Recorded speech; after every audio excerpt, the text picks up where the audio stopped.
अस्सलाम वालेकुम व्यूअर्स, कैसे हैं आप सब। उम्मीद करता हूं कि आप सब खैरियत से होंगे। सबसे पहले तो माज़रत कि मैं इतने दिनों से कोई स्टोरी जो है वो चैनल पर अपलोड नहीं कर सका। एक तो ईद आ गई थी जिसकी वजह से स्केड्यूल थोड़ा बिजी था, और ईद के फिर फ़ौरन बाद मेरे एग्ज़ाम स्टार्ट हो गए थे, और एग्ज़ाम्स में काफ़ी छुट्टियाँ भी नहीं थी। मतलब 1 से 2 छुट्टियाँ थी पहले 3 एग्ज़ाम्स में। उसके बाद जो अब मेरे एग्ज़ाम्स हैं उनमें तकरीबन 5-5, 6-6 दिन की जो है वो छुट्टियां हैं, और मेरे 16 तक जाने हैं एग्ज़ाम मई तक। लेकिन अब मैं मैनेज कर सकता हूँ स्टोरी अपलोड करना, क्योंकि बीच में छुट्टियां काफ़ी सारी हैं। और अब मैं रेगुलरली स्टोरी जैसे पहले अपलोड करता आ रहा था वैसे ही रोज़ अब स्टोरीज़ अपलोड होती रहेंगी। वीक में 3 to 4 स्टोरीज़ आती रहेंगी। तो जल्दी से अपने हेडफोन्स लगाएं और किसी अंधेरी, खामोश और सुनसान जगह पर बैठ जाएं, ताकि आप इस स्टोरी को और अच्छे से फील कर सकें कि ये स्टोरी आप सबको इमेजिनेशन में ले जाने वाली है।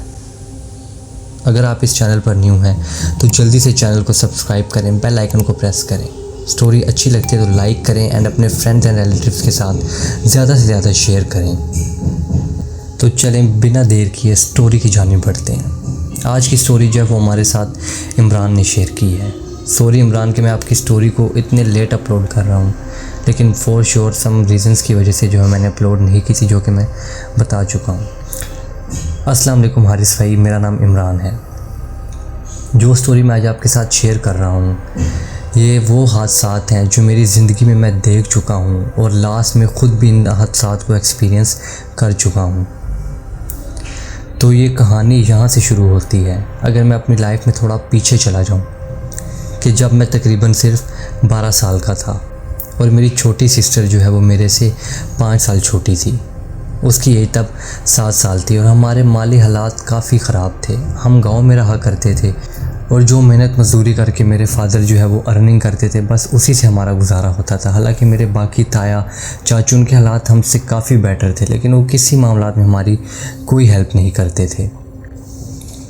लिहाजा मेरे फादर ने डिसाइड किया कि हमें विलेज से लाहौर शिफ्ट हो जाना चाहिए, क्योंकि उधर बेहतर अपॉर्चुनिटीज़ मौजूद थी, कि जिसकी वजह से मेरे फादर ने सोचा कि वहाँ जाकर मैं कोई अपना बिज़नेस स्टार्ट करूँगा, चाहे छोटा ही सही। लेकिन वो बहुत ज़्यादा पैशनेट थे कि मैं उसको ऊपर तक लेकर जाऊँगा। लिहाजा हमने फ़ैसला किया कि हम लाहौर ही शिफ्ट हो जाते हैं, और विद इन 2 to 3 मंथ्स मेरे फादर ने रेंट का एक घर उधर तलाश किया लाहौर में, और फिर हम जो है वो लाहौर में शिफ्ट हो गए। और मेरे दादा जो है वो भी हमारे साथ ही शिफ्ट हो गए, क्योंकि वो हमसे काफ़ी प्यार करते थे। उनके जितने पोते पोतियाँ थे उनको उनमें से हम पसंद थे, तो उन्होंने भी यही फ़ैसला किया कि वो मेरे फादर मदर के साथ और हमारे साथ जो है वो लाहौर ही शिफ्ट हो जाएंगे। तो हम लाहौर शिफ्ट हो गए। शुरू के जो कुछ महीने हैं वो हमने काफ़ी तंगी में गुजारे, क्योंकि हालात काफ़ी ख़राब थे। ऊपर से महीने का रेंट भी देना होता था। लेकिन अल्लाह का शुक्र है, जो बिज़नेस मेरे फादर ने छोटे लेवल से स्टार्ट किया था, आहिस्ता आहिस्ता उस बिज़नेस ने ग्रोथ पकड़ना शुरू कर दी थी। बेसिकली मेरे अब्बू ने छोटे लेवल से इंपोर्ट एक्सपोर्ट का काम शुरू किया था। छोटे लेवल से किया था, लेकिन वो 1 से 2 साल के अंदर काफ़ी जो है वो काम ग्रो कर चुका था। इतना ग्रो कर चुका था कि हमारे ख़ानदान वाले इस चीज़ पर बिलीव ही नहीं करते थे। वो कहते थे कि इनके फादर कोई हराम का पैसा कमा रहे हैं, और वो ये चाहते थे कि इनको किसी तरीके बिल्कुल नीचे ले जाया जाए। अब मैं बता तो नहीं सकता कि वो बेसिकली कौन हमारे रिलेटिव थे जो हमसे हसद करते थे, क्योंकि हम उनसे काफ़ी ऊपर निकल गए थे। लेकिन मेरे फादर को कभी इस चीज़ का गुरूर नहीं था, ना ही उन्होंने कभी किसी को नीचा दिखाया था। और हमारे हालात काफ़ी अच्छे हो गए थे। हमने अपना 2 साल के अंदर अच्छा सा घर भी बना लिया था लाहौर में। काफ़ी जगहों पे प्लॉट्स भी ले लिए थे, और मेरे अब्बू ने 1-2 गाड़ियाँ भी रख ली थी। मतलब हमारे हालात इतने स्टेबल हो चुके थे। मेरी उम्र तब 14 साल हो चुकी थी, और मैं अपने जिन रिलेटिव्स की बात कर रहा हूँ जो कि हमसे हसद करते थे, मेरी अम्मी मुझे बताती हैं, तो वो अचानक से हमारे घर आए इन सारी चीज़ों की मुबारकबाद देने और पूछने कि हम कर क्या रहे हैं और कैसे इतनी ग्रोथ हमने जो है वो इतने कम अरसे में कर ली है। लेकिन उनके इंटेंशंस हमारे घर आने के कोई अच्छे नहीं लग रहे थे। मिठाई भी लाए, कुछ गिफ्ट्स वगैरह भी लेकर वो आए थे, और हम काफ़ी हैरान थे। लेकिन मेरे फादर ने उनका बहुत अच्छे से वेलकम किया, और उन्होंने ये सोचा कि हो सकता है कि ये कदूरत ख़त्म करने के लिए काम आए, और उनको वो इसीलिए और भी अच्छे तरीके से मिले। और जो उन्होंने कि आपस में जो भी इख्तलाफात हैं इसके ज़रिए ख़त्म हो सकते हैं। मेरे अब्बू उनकी भी हेल्प किया करते थे जो हो सकती थी। लेकिन उनके आने के बाद जब वो अपने घर वापस चले गए तो विद इन 1 to 2 मंथ जो है वो हमारे हालात घर के काफ़ी ख़राब होने लगे थे। मेरी जो छोटी सिस्टर थी वो घर में सबसे लाडली थी और उसकी तबीयत बहुत ख़राब होने लगी थी और वो पोजेस्ड हो चुकी थी। मतलब ऐसा लगता था उस पर किसी चीज़ का साया हो गया है और वो काफ़ी बीमार रहने लगी थी और कुछ ही महीनों के अंदर वो बहुत ज़्यादा कमज़ोर हो गई थी और उसकी हालत इतनी ख़राब हो गई थी कि वो वेंटिलेटर पे आ गई थी। साथ ही साथ जो हमारे घर के हालात भी ख़राब होते जा रहे थे। हम लोग बहुत ज़्यादा परेशान थे और काफ़ी ज़्यादा टेंशन में आ गए थे। एक तो घर के माली हालात ख़राब होते जा रहे थे और ऊपर से मेरी सिस्टर की कंडीशन संभलने का नाम ही नहीं ले रही थी कि एक दिन हमें हॉस्पिटल से न्यूज़ आई कि जो मेरी सिस्टर 5 से 6 मंथ वेंटिलेटर पर लगी हुई थी, उसकी डेथ हो गई थी। ये न्यूज़ ने जैसे कि मेरे दादा और मेरे फादर को बिल्कुल हिला कर रख दिया था। मेरी मदर भी जो है वो मेरी सिस्टर की डेथ के काफ़ी अरसा तक रोती रहती थी, लेकिन किसी तरीके मेरी मदर ने और मेरे फादर ने ख़ुद को संभाल लिया। लेकिन मेरे जो दादा थे सेम उनके साथ वही सब कुछ होने लगा जो मेरी सिस्टर के साथ हुआ था। वो भी ख़ुद से बातें करते थे और ऐसे लगता था कि वो भी पोजेस्ड हो चुके हैं। कई मौलवियों को दिखाया, कई जगह से दम दरूद करवाया, लेकिन कोई असर ना हुआ और उनकी भी तकरीबन 1 साल के अंदर डेथ हो गई। और हमारे घर में तो जैसे सोग का आलम हो चुका था। मेरी सिस्टर की डेथ हो चुकी थी, मेरे दादा की डेथ हो चुकी थी और उसके अलावा हमारे घर के हालात बहुत ख़राब हो चुके थे। इंपोर्ट एक्सपोर्ट के काम के बाद मेरे फादर ने काफ़ी सारे कारोबार में इन्वेस्ट किया था, वो सब बंद हो चुके थे। और एक दिन की बात है कि हमें हमारे अब्बू के इंपोर्ट एक्सपोर्ट गोडाउन से कॉल आती है कि जो हमारा गोडाउन है उसमें आग लग चुकी है और मेरे फादर भी अंदर थे और नहीं पता कि वो बच्चे हैं कि नहीं। और तकरीबन 1-2 घंटे बाद पता चला कि मेरे फादर की भी बीच में डेथ हो गई है। हमारे घर को तो जैसे परेशानियों ने देख लिया था। मेरे फादर की डेथ के बाद जैसे कि वो परेशानी हमसे बिल्कुल दूर हो गई थी, लेकिन ये नुकसान हमारा बहुत ज़्यादा था। मेरी सिस्टर, मेरे दादा और मेरे फादर 3 साल के अंदर तीनों ही हमें छोड़कर चले गए थे और ये सदमा मेरी वालिदा और मेरे लिए बहुत गहरा था। लेकिन हमने किसी तरीके ख़ुद को संभाला। तब मेरी उम्र तकरीबन 17-18 साल थी और मैं इंटर का स्टूडेंट था और इन सारे कामों के बाद मुझे अपनी पढ़ाई भी छोड़ना पड़ी थी क्योंकि मुझे काम शुरू करना पड़ा था। हमारे रिश्तेदारों में से किसी ने भी हमें सपोर्ट नहीं किया और मुड़कर हमें कभी नहीं देखा, इसलिए मुझे अपनी वालिदा और अपनी कफ़ालत खुद ही करनी थी। मेरे साथ तो ऐसे हादसा कभी नहीं हुए थे।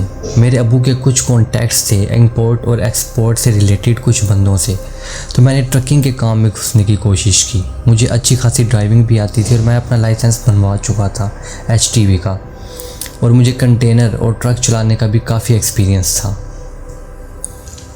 लिहाजा मुझे कॉन्ट्रैक्ट बेस पर जो है वो एक कंपनी में हायर कर लिया गया और मैं उसमें वेल स्टैब्लिश हो गया था और अच्छी खासी इनकम वहाँ से मेरी जनरेट हो जाया करती थी। मैंने साथ साथ अपनी पढ़ाई भी शुरू कर ली थी, जो कि मैं प्राइवेट घर से पढ़ा करता था और फिर प्राइवेटली ही एग्ज़ाम दिया करता था। अब हमारे जो हालात दोबारा से स्टेबल हो चुके थे और हम लोग जो है वो काफ़ी स्टेबल लाइफ गुजार रहे थे। अपर मिडिल क्लास कह लें, हम ऐसी लाइफ गुजार रहे थे और मेरी अच्छी खासी जो है वो अर्निंग हो जाया करती थी। 3 साल से मैं इस काम में जो है वो घुसा हुआ था और बहुत ज़्यादा एक्सपर्ट हो चुका था। मेरा बेसिकली जो एक ही रूट था वो था गवादर पोर्ट से लाहौर के कंटेनर्स को मैंने डील करना होता था और मैं तकरीबन महीने के अंदर 5 से 6 कंटेनर जो है वो गवादर से लाहौर तक के जो है वो कर लिया करता था और अच्छी खासी अर्निंग करता था। तो इसी तरह के एक दिन की बात है, अगर मैं कहानी में आगे फास्ट फॉरवर्ड करूं और उसी दिन पर जाऊं कि जिस दिन मेरी लाइफ बिल्कुल बदल गई और मैंने ये सारा काम छोड़ दिया। तो हुआ यूं था कि एक रात की बात थी, नवंबर का महीना था और मैं तब गवादर में ही मौजूद था क्योंकि 1 से 2 दिन के अंदर मुझे कंटेनर को जो है वो लाहौर शिप करना था। और मुझे अचानक से जो है वो कॉन्ट्रैक्टर ने कहा कि तुम ऐसा करो कि तुम अपना कंटेनर जो है वो आज रात तक लोड करवाओ और तुम निकल जाओ यहाँ से लाहौर के लिए, क्योंकि अभी बाकी ड्राइवर्स जो हैं वो आ रहे हैं जो बाकी एरियाज़ के हैं, तो उनके कंटेनर को लोड करवा कर बाउंड करने से अच्छा है कि तुम्हारा जो है वो कंटेनर जो है जब तक लोड होगा तुम अपना माल लेकर निकलोगे तब तक वो ड्राइवर्स भी जो है वो आ जाएंगे। और तुम अभी निकल जाओ ताकि तुम 2 से 3 दिन के अंदर लाहौर तक जो है वो कंटेनर पहुंचा दूँ। कि तुम्हारा कोई को ड्राइवर मौजूद नहीं है, इसलिए तुम्हें रुक रुक कर चलना पड़ेगा। नैप्स लेने पड़ेंगे बीच में 1-1, 2-2 घंटे के, कि जिससे तुम स्टेबल ड्राइविंग कर सको।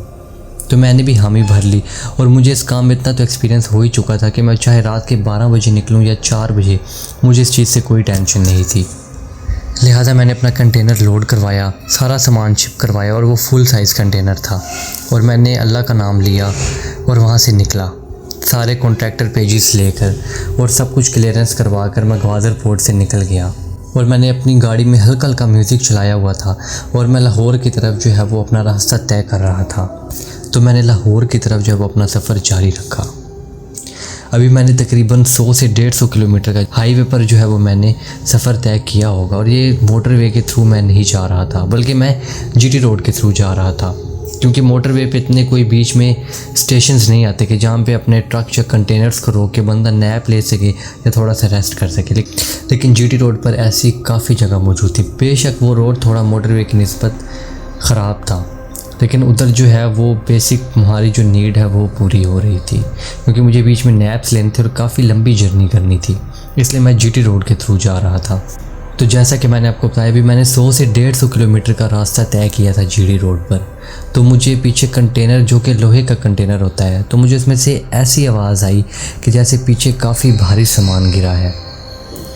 तो मैंने पहले नोट किया कि ना तो मैंने किसी जो है वो बम्प से ऐसे ओवरटेक किया है, ना ही मैंने इतनी स्पीड पर किसी जंप से गुजारा है, बल्कि जंप तो गुजरा ही नहीं, कोई स्मूथ रोड था। तो ये चीज़ें कैसे पीछे से गिर गई। लिहाजा मैंने कंटेनर को रोड के एक साइड पर लगाया और पीछे कॉल करके बताया, क्योंकि अगर सामान बीच में से कोई भी डैमेज हुआ तो उसकी सारी जो रिस्पॉन्सिबिलिटी मेरे पर आना थी। तो मैंने उनको सब कुछ एक्सप्लेन किया। पीछे कॉल की मैंने शिपमेंट पे कि ऐसे ऐसे पीछे से आवाज़ आई है। तो शिपमेंट वालों ने कहा कि आप ऐसा करो, उतर के पीछे चेक करो, अगर कुछ इन टैकल हुआ है, और आपको पता है कि इसमें काफ़ी एक्सपेंसिव चीज़ें भी हो सकती हैं, अगर कुछ इन टैकल हुआ है तो आप उसको टैकल करें अंदर, और पीछे जो कंटेनर सील लगी हुई है फ़िलहाल उस सील को ब्रेक करें आप। और उसके अलावा जो है वो जब आप सामान अंदर चेक कर लेंगे, टैकल कर लेंगे, उसके बाद जो है दोबारा आप सील लगा देना, क्योंकि हमारे पास सील जो है वो फिक्सर मौजूद होता है, जिससे हम न्यू सील जो है वो ऊपर लगा सकते हैं कंटेनर के। और फिर वो तब भी ओपन की जाती है जब सामान एट द जो है डिज़ायर्ड लोकेशन वहाँ पर शिप हो जाता है। लिहाजा मैंने इस कंटेनर साइड पर लगाया, और वो नवंबर का महीना था, अच्छी खासी सर्दी थी भाई, लेकिन कंटेनर के अंदर बिल्कुल महसूस नहीं हो रही थी, क्योंकि उसका जो है हीटर बहुत अच्छे से काम कर रहा था, इसलिए अंदर बिल्कुल एहसास नहीं हो रहा था कि बाहर सर्दी भी है। वो तो मुझे उतरने के बाद महसूस हुआ कि हाँ बाहर सर्दी है। मैंने जल्दी से अंदर से अपनी जैकेट उठाई, पहनी और पीछे कंटेनर की तरफ जाने लगा। वो बिल्कुल सुनसान रोड था, लेकिन जो है मुझे गाड़ियाँ पास आउट कर रही थी और काफ़ी सारे ट्रक्स भी जो है वो गुज़र रहे थे, लेकिन थोड़ी थोड़ी स्मोक भी थी और थोड़ा थोड़ा फॉग भी था रोड पर, और बिल्कुल डार्क। और जीटी रोड पर कोई जो है वो रोड लाइट्स मौजूद नहीं थी, इसलिए जब कोई कार या ट्रक गुज़र जाता था तो बिल्कुल घुप अंधेरा हो जाता था उस रोड पर। अब मैं कंटेनर के पीछे गया, अपनी पार्किंग लाइट्स मैंने ऑन की हुई थी ताकि पीछे से आने वाली गाड़ी और ट्रक को पता चले कि साइड पर कोई चीज़ खड़ी हुई है। अब मैंने जल्दी से सील तोड़ी और पीछे जाकर अंदर देखा, कंटेनर में लाइट से देखने लगा कि क्या सामान गिरा है। तो मैंने देखा कि लोहे के बड़े बड़े रोड्स जो हैं वो नीचे गिरे हुए थे। अब ये तो मुझे नहीं पता कि वो रोड किस पर्पज़ के लिए और किसने मंगवाए थे, लेकिन वो ऐसा लग रहा था कि जैसे घर के किसी कंस्ट्रक्शन के काम में यूज़ होने हैं। और उसके साथ मैंने ये भी देखा कि एक बड़े फुल साइज़ का ज्वेलरी बॉक्स जो कि नीचे गिरा हुआ था उन रोड्स के साथ, और उसके अंदर से काफ़ी सारा सामान बाहर बिखरा हुआ था। मैंने पहले तो रोड्स को सेफ़ जगह पर रख कर उनको अच्छे से टैकल किया ताकि वो दोबारा ना गिरें। वो काफ़ी भारी रोड्स थे और मैंने किसी तरीके उनको वहाँ रख कर उनको जो है रस्सी से बांध दिया ताकि वो दोबारा ना गिरें। और फिर मैंने ज्वेलरी बॉक्स को उठाया तो उसमें से सामान भी बाहर निकला हुआ था। अब मैं देखने लगा कि वो क्या सामान है। तो मैं देखता क्या हूँ कि उसमें एक बिल्कुल छोटी सी डोल, और वो डोल काफ़ी अजीबोगरीब थी, जैसे हाथ से बनाई गई डोल हो। उसकी आंखें और उसका मुंह वगैरह भी जैसे किसी धागे से बनाया गया हो, और बहुत अनयूजुअल सी डोल लग रही थी वो। उसके साथ काफ़ी सारे साइंस थे अजीबोगरीब साइन और पेजेस पर कुछ लिखा हुआ था, कुछ कैंडल्स वगैरह और कुछ अजीबोगरीब चीज़ें और थीं जो बॉक्स से बाहर निकली हुई थीं। लिहाजा मैंने सब चीज़ों को इग्नोर किया, जल्दी से उन चीज़ों को समेटा और बॉक्स के अंदर रख के उसको बंद किया और उसको भी एक सेफ जगह पे दोबारा रख दिया ताकि वो भी दोबारा ना गिरे। और उसके बाद मैंने अपने कंटेनर को बंद किया पीछे से, उसको सील किया और फिर अपनी ड्राइविंग सीट पर जाकर बैठ गया और अब सोचने लगा कि मैं काफ़ी थक चुका हूँ, तो क्यों ना थोड़ा सा नैप ले लिया जाए, किसी जगह पर जाकर थोड़ा 1 से 2 घंटे जो है वो रेस्ट कर ली जाए। हालांकि मैंने भी इतना सफ़र नहीं किया था, फिर भी मुझे थकावट मौजूद हो रही थी। मैंने कहा थोड़ी चाय पी लूँ और 1 से 2 घंटे आँख लगा लूँ, उसके बाद जो है फिर मैं लंबा सफ़र खींचूँगा। तो तकरीबन 50 किलोमीटर दूर ही एक पेट्रोल पंप आ गया।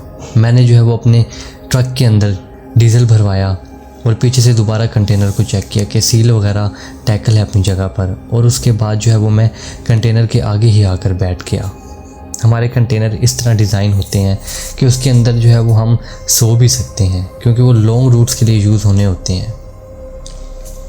बीच में छोटा सा फ्रिज भी था और उसके अलावा बीच में खाने पीने का सामान भी पड़ा हुआ था। लिहाजा जो है वो मैं अपनी चाय लेकर आया और जो है कंटेनर को वो पेट्रोल पंप पर पार्क किया। उधर 2 से 3 गार्ड भी मौजूद थे और एक अंदर रेस्ट एरिया भी था। तो मैंने अंदर रेस्ट एरिया में जाने की बजाय कंटेनर में रुकने का फ़ैसला किया। उधर 2 से 3 कंटेनर और भी खड़े हुए थे। 1-2 के ड्राइवर तो अंदर ही सोए हुए थे और बाकी मुझे लगता है कि रेस्ट एरिया में थे, क्योंकि उनके अंदर कोई नहीं था।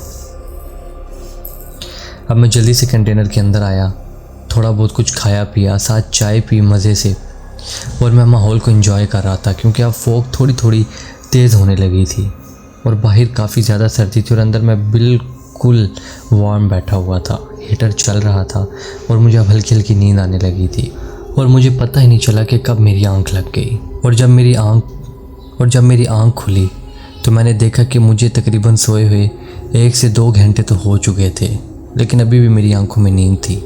तो मैंने कहा नहीं, अब मुझे और नहीं सोना चाहिए, बल्कि अपने आप को फ्रेश करना चाहिए, मुंह धो लूँ अंदर जाकर। उसके बाद जो है मुझे अपनी जर्नी को कंटिन्यू करना चाहिए, क्योंकि मुझे 2 से 3 दिन के अंदर लाहौर पहुंचना भी है। और हमारी स्पीड जो है वो हम बहुत स्लो रखते थे, क्योंकि अंदर सामान होता है कंटेनर के, और कंटेनर की स्पीड को इतना ज़्यादा इंक्रीज़ भी कर नहीं सकते हम, जो कि डिफरेंट टाइप के हादसात का बायस बन सकता है। लिहाजा मैं जल्दी से कंटेनर से बाहर उतरा। कंटेनर मैंने बिल्कुल लॉक किया हुआ था और शीशे बिल्कुल ऊपर किए हुए थे। जैसे मैं कंटेनर से बाहर निकला तो देखता क्या हूँ कि जो पीछे कंटेनर का मेन डोर है जिस पर सील लगी हुई होती है वो ओपन हुआ था दोनों तरफ से, और सील भी टूटी हुई थी। ये देखकर मैं काफ़ी ज़्यादा हैरान हुआ और मेरे पाँव के नीचे से ज़मीन निकल गई कि ये मैं क्या देख रहा हूँ।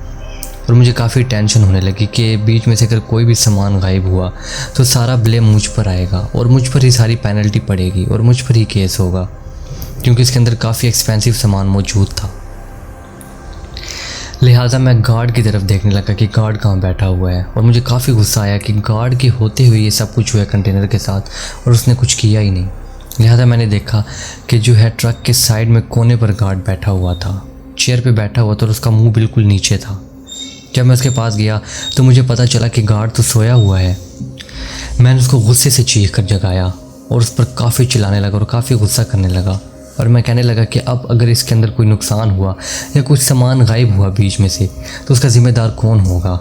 अगर मुझ पर केस हुआ तो मैं इनडायरेक्टली आप लोगों पर केस करूँगा कि आप लोग इसके अंदर इन्वॉल्व हो। वो गार्ड बिल्कुल चुप और स्टिल खड़ा रहा और बोल कुछ नहीं रहा था, बस मेरी बेइज्जती और मेरी डांट सुनी जा रहा था। उसके बाद मैं रेस्ट एरिया के अंदर गया, क्योंकि रेस्ट एरिया के बाहर काफ़ी सारे कैमरास लगे हुए थे। तो मैंने कहा कि कैमरा डिपार्टमेंट में जाकर चेक करता हूँ कि किसकी हरकत है, और उसके बाद ही जो वो पीछे मैं शिपमेंट पर कॉल करूँगा। और मुझे शिपमेंट पर कॉल करते हुए भी काफ़ी डर महसूस हो रहा था कि वो आगे से क्या कहेंगे मुझे, या मेरे साथ क्या करेंगे। लिहाजा मैं अंदर गया और जल्दी से जो है मैंने सिक्योरिटी कैमरास की फुटेज खुलवाई और उनके साथ भी काफ़ी बहस करने लगा कि आपने किस तरह के गार्ड्स रखे हैं जो कि सो रहे होते हैं। तो उन्होंने कहा कि भाई आपको क्या हो गया, हमारे पास तो 3 गार्ड्स हैं और तीनों की तीनों अभी अंदर से बाहर चाय लेकर गए हैं और सोया हुआ तो कोई भी नहीं है।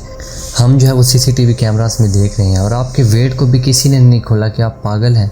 हमने तो नहीं देखा किसी को CCTV फुटेज में, हालांकि हमारा बाकायदा 24 घंटे एक बंदा जो CCTV फुटेजेस को देखता रहता है। तो आप ये कैसे कह सकते हैं। लिहाजा मैंने उनको कहा कि मैं इस बात पर यकीन ही नहीं कर सकता, आप मुझे फुटेज दिखाएं, आप मुझसे झूठ बोल रहे हैं, कहीं आप ही तो इस सब में इन्वॉल्व नहीं है। तो उस बंदे ने गुस्से में आके कहा कि देख लो सीसीटीवी फुटेज, इसको दिखाओ 2 से 3 घंटे की सीसीटीवी फुटेज। तो मैंने सीसीटीवी फुटेज को फास्ट फॉरवर्ड करके आगे देखा, तो देखता क्या हूँ कि जिस टाइम पीरियड के अंदर मैं सोया हुआ था और अभी तक किसी ने भी कंटेनर का डोर ओपन नहीं किया और ना ही कोई कंटेनर के करीब आया।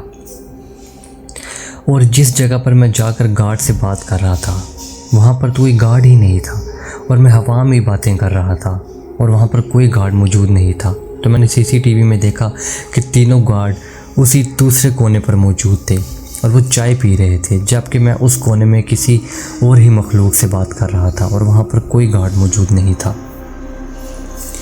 ये देखकर मैं बहुत ज़्यादा हैरान हुआ और मेरे पाँव के नीचे से ज़मीन निकल गई। ना कि मेरे पे अभी काम का इतना स्ट्रेस था, ना ही मैं कोई इतनी बड़ी जर्नी कर कर अभी तक आया था। 100 से 150 किलोमीटर का सफ़र तय किया था, उसके बावजूद मेरे साथ ये सब कुछ क्यों हो रहा था। तो जो लोग मुझे सीसीटीवी फुटेज चेक करवा रहे थे वो अब मुझे कहने लगे कि भाई हमें तो आप जो है वो मेंटली डिस्टर्ब लग रहे हैं, आप हवा में किसी से बातें कर रहे हैं, आप कंटेनर से उठकर पीछे जाकर पत्नी क्या देख रहे हैं और वहाँ पर आप गार्ड को इमेजिन कर रहे हैं और वहाँ पर गार्ड मौजूद नहीं है। उसके बाद आप हम पर आकर ब्लेम कर रहे हैं कि आपने कुछ पिया तो नहीं हुआ। लिहाजा मैं काफ़ी शर्मिंदा हो चुका था।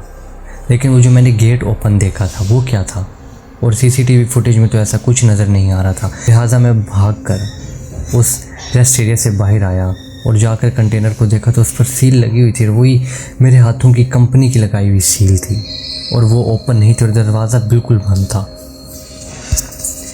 अब मैं काफ़ी परेशान हुआ, वॉशरूम वाली साइड पर गया, ख़ुद को फ्रेश किया और मुँह धोया और एक लंबी सांस ली और ख़ुद को रिलैक्स करने की कोशिश की। हो सकता है मेरा माइंड खुद से ऐसा कुछ क्रिएट कर रहा है। लिहाजा मैंने दोबारा से एक चाय का कप पिया और अपनी जर्नी को कंटिन्यू किया। अब फोग जो है वो रोड पर थोड़ी सी ज़्यादा इंक्रीज़ हो चुकी थी, अच्छी खासी फोग थी। मैं भी ड्राइविंग कंटिन्यू कर ही रहा था कि मुझे ऐसा लगा कि मेरे साथ वाली सीट पर कोई चीज़ पड़ी हुई है, कोई सामान पड़ा हुआ है। लिहाजा मैंने अपनी कंटेनर की स्पीड को आहिस्ता की और मोबाइल की टॉर्च को ऑन करके देखा तो मैं इतना हैरान हुआ कि मैं आपको बता नहीं सकता। मेरे साथ ऐसी चीज़ें हो रही थी कि जो मैं इमेजिन करना भी चाह रहा था कि सच है, लेकिन फिर भी उन पर यकीन नहीं हो रहा था। जो मैंने पीछे ज्वेलरी बॉक्स देखा था और उसके अंदर जो सामान था वो सारा सामान मेरी साथ वाली सीट पर पड़ा हुआ था। ये देखकर मैं एक दफ़ा कांप सा गया और बेसाख्ता मैंने कंटेनर की ब्रेक मार दी बिल्कुल बीच रोड पर और काफ़ी भयानक सी आवाज़ आई और कंटेनर भी पीछे से काफ़ी तिरछा हो चुका था अचानक ब्रेक मारने की वजह से। और मैं इस बात को डाइजेस्ट ही नहीं कर पा रहा था कि सब कुछ मेरे साथ क्या हो रहा है। मैंने उन चीज़ों को हाथ पे लगा कर देखा तो वाकई में रियली वहाँ पर मौजूद थी। अब मेरे चेहरे से पसीना टपकने लगा था और मैं इस चीज़ को डाइजेस्ट ही नहीं कर पा रहा था कि मेरे साथ आखिर हो क्या रहा है। और वो सड़क भी अब काफ़ी वहशतनाक मंजर पेश कर रही थी। काफ़ी सर्दी थी बाहर, बहुत तेज़ फोग थी और अब मैं जिस रोड पर खड़ा हुआ था, मतलब रोड के मैं जिस हिस्से पर खड़ा हुआ था, दोनों तरफ जंगल मौजूद था और वो जीटी रोड था और वो एक कच्चा सा पैच था उस रोड का।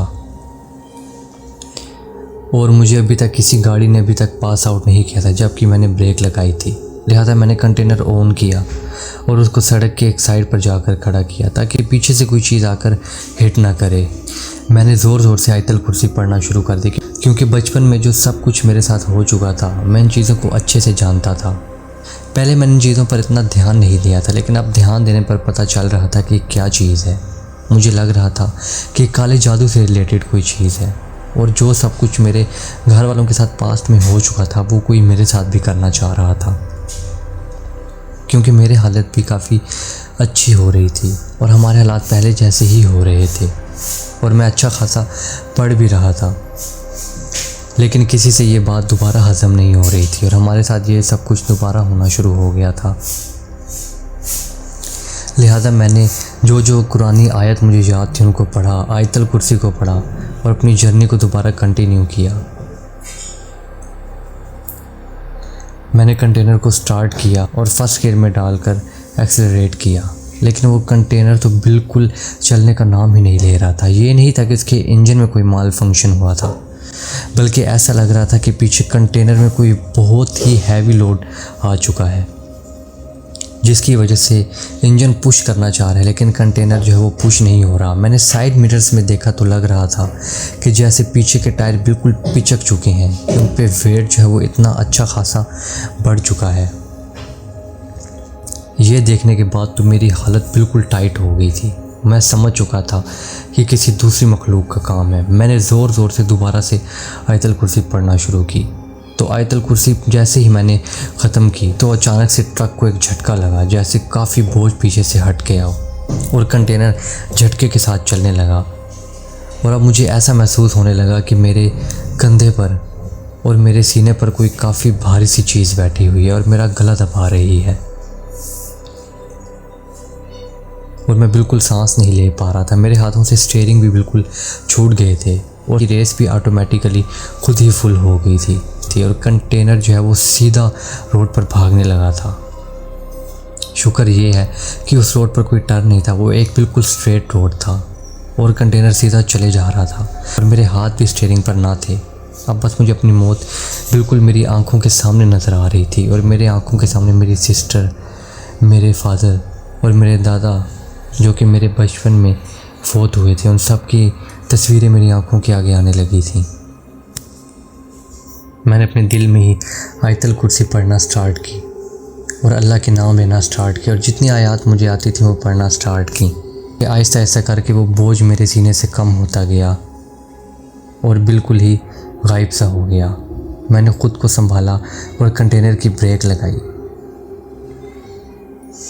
और साथ पड़ी पानी की बोतल उठाकर पानी पीने लगा। एक लम्हे को तो मेरा दिल किया कि कंटेनर से उतरकर भागना शुरू कर दूं और मैं ये बिल्कुल करने भी वाला था, लेकिन ऐन मौके पर मेरा इरादा बदल गया। मैंने कहा कि ये वेट जो है ये कंटेनर किसी तरीके एक दफ़ा लाहौर पहुंचा दूं, उसके बाद तो मेरे बाप की भी तौबा है इस काम से, कभी इस काम को नहीं करूँगा। लिहाजा मैं पूरे रास्ते पर जब तक कि नेक्स्ट स्टेशन ना आया अल्लाह के नाम लेता रहा और आयतल कुर्सी वगैरह पढ़ता रहा और एक मिनट के लिए भी खामोश ना हुआ। और नेक्स्ट स्टेशन पर पहुंचते ही मैंने चैन की सांस ली, अंदर जाके थोड़ा रेस्ट किया, पानी शानी पिया और मुझे अब काफ़ी फीवर भी हो चुका था। लिहाजा किसी तरीके वो मौत के मुतरादिफ सफ़र को मैंने तय किया और 2 दिन तक सामान को लाहौर के अंदर डिलीवर किया और जो कंटेनर था उसको लाहौर में शिप किया। उसके बाद मैंने अपने कॉन्साइनी को रिज़ाइन कर दिया, कॉन्ट्रैक्टर को, कि मतलब आइंदा के बाद मैं इस काम में जो है वो नहीं आऊँगा। और ये सारा कुछ मैंने अपनी वालदा को बताया तो वालदा ने भी मुझे मना किया इस काम से और वालदा ने कहा कि हम लाहौर शहर को ही छोड़कर चले जाएंगे और जो हमने यहाँ पर अपना घर और कुछ प्लॉट्स मेरे फादर ने ख़रीदे हुए थे उनको बेचकर किसी और सिटी में जाकर अपने ख़ानदान वालों से बिल्कुल दूर एक नया जो है वो कारोबार तुम स्टार्ट करना और इंशाल्लाह अल्लाह इस काम में बरकत डालेगा।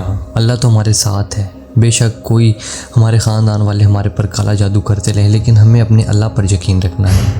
मौलवी साहब को घर पर बुलाए गए, काफ़ी दम वगैरह करवाए गए, काफ़ी वजीफ़े करवाए गए। उसके बाद हमने अपना घर और लाहौर में जितने प्लॉट्स वगैरह मौजूद थे वो बेचकर अपने ख़ानदान वालों से बिल्कुल ख़ता ताल्लुक़ करके इस्लामाबाद शिफ्ट हो गए। वो दिन गया और आज का दिन है। आज भी हम इस्लामाबाद में ही रहते हैं और हमारे रिलेटिव से कोई लेना देना नहीं है और ना ही उनको पता है कि हम कहाँ होते हैं। और वो जो कुछ प्रॉपर्टीज़ हम बेचकर अपना कारोबार यहाँ पे इस्टेब्लिश करने आए थे, अब वो अच्छे से इस्टेब्लिश हो चुका है और हमारी अच्छी खासी अर्निंग होती है और मेरा बिज़नेस काफ़ी अच्छा चल रहा है और मैं और मेरी वालदा काफ़ी सुकून की लाइफ गुजार रहे हैं अपने ख़ानदान वालों से बिल्कुल दूर।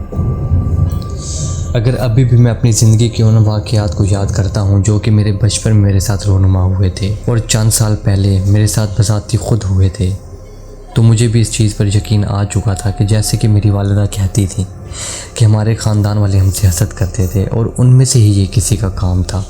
उनसे लोगों की खुशी देखी नहीं जाती जो लोग हसद करते हैं और उनकी हसद मेरे दादा, मेरे अब्बू और मेरी बहन की जान तक ले गए। अल्लाह ही ऐसे लोगों को हदायत दे। और ये मेरी ज़िंदगी के वाहिद वो वाक़यात हैं कि मैं अपनी ज़िंदगी में जितना भी आगे बढ़ जाऊँ इनको कभी नहीं भुला सकता।